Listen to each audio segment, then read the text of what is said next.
ప్రకాశం జిల్లా మెప్మాలో అనేక అవినీతి కార్యకలాపాలకి ఆలవాలంగా మారిందని చెప్పడంలో ఎలాంటి సందేహం లేదు.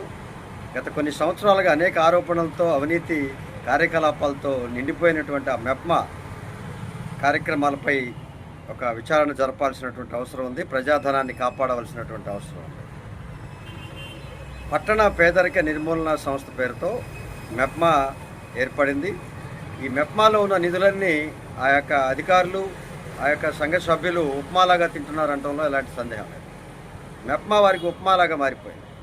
ఉప్మా తింటున్నటువంటి అవినీతి పరులపై అనేక చర్యలు తీసుకోవాల్సినటువంటి ఈ జిల్లా కేంద్రంలో ఉన్నటువంటి అధికారులు వారిలో మమేకమై వారికి ఒత్తాసు పలుకుతూ ఆ యొక్క మెప్మా నిధుల్ని ప్రజలకు అందకుండా వారే తింటున్నటువంటి పరిస్థితులపై తక్షణమే విచారణ జరపాల్సినటువంటి అవసరం, కలెక్టర్ గారు ఆ బాధ్యత తీసుకోవాల్సినటువంటి అవసరం ఉందని చెప్పి ప్రజా సంఘాల తరఫున మేము కోరుతా ఉన్నాం. అలాగే సర్పంచుల సంఘం తరఫున మేము డిమాండ్ చేస్తాం. దశాబ్దాలుగా చూస్తూ ఉన్నాం అనేక ఆరోపణలు, ఏది తేలదు. అలాగే మహిళా మార్ట్ల పేరుతో పెట్టారు, అవి కూడా అవినీతి ఆరోపణలతో మూత వేస్తున్నారు. ఆ నిధులకు సంబంధించినటువంటి అంశాలు ఎవరూ తేల్చరు. ఆ విచారణ జరుగుతూనే ఉంటుంది సంవత్సరాల తరబడి. ఇలాంటి చర్యలు ప్రజాధనాన్ని వృధా చేస్తున్నటువంటి చర్యలపై నిఘా ఉంచాల్సినటువంటి అవసరం ఉంది.